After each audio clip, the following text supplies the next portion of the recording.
క్రికెట్లో ఒక్కోసారి అనూహ్య సంఘటనలు జరుగుతూ ఉంటాయి, ఊహించని పరిణామాలు జరుగుతూ ఉంటాయి. అలాంటి ఒక సంఘటనే 2023-24 సౌత్ ఆఫ్రికా భారత్ టెస్ట్ మ్యాచ్లో జరిగింది.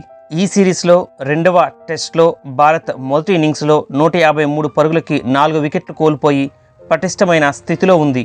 153/4 పటిష్ట స్థితి నుంచి ఒక్కసారిగా 153 పరుగులకి ఆల్అవుట్ అయిపోయింది. అంటే ఒక్క పరుగు కూడా స్కోర్ చేయకుండానే మొత్తంగా 6 వికెట్లు వరుసగా కోల్పోయి ఆల్అవుట్ అయింది. భారత్ సౌత్ ఆఫ్రికా మధ్య జరిగిన రెండవ టెస్ట్ పూర్తి స్థాయిలో సినీ ఫక్కీలో జరిగింది. ఇరు జట్ల మధ్య విజయం దోబూచులాడింది. మ్యాచ్ అనేక కీలక మలుపులు తిరిగింది. ఎట్టకేలకు భారత్ గెలవగలిగింది. మొదటి ఇన్నింగ్స్లో హైదరాబాదీ బౌలర్ సిరాజ్ ఏకంగా 5 వికెట్లు తీస్తే రెండవ ఇన్నింగ్స్లో బుమ్రా 6 వికెట్లు పడగొట్టి జట్టుకి కీలక విజయాన్ని అందించాడు. ఈ మ్యాచ్ గెలవడం ద్వారా భారత్ 1-1తో సిరీస్ని సమం చేయగలిగింది. సౌత్ ఆఫ్రికాపై రెండో టెస్ట్ మ్యాచ్లో ఘన విజయం సాధించిన టీం ఇండియా టెస్ట్ ర్యాంకింగ్స్లో అగ్రస్థానానికి చేరుకున్న విషయం మనందరికీ తెలిసిందే.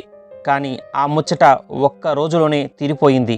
ఆస్ట్రేలియా పాకిస్తాన్ టెస్ట్ సిరీస్లో పాక్పై 3-0 ఆధిక్యంతో గెలిచిన ఆస్ట్రేలియా టెస్ట్ ర్యాంకింగ్లో భారత్ను వెనక్కి నెట్టి మొదటి స్థానాన్ని కైవసం చేసుకుంది.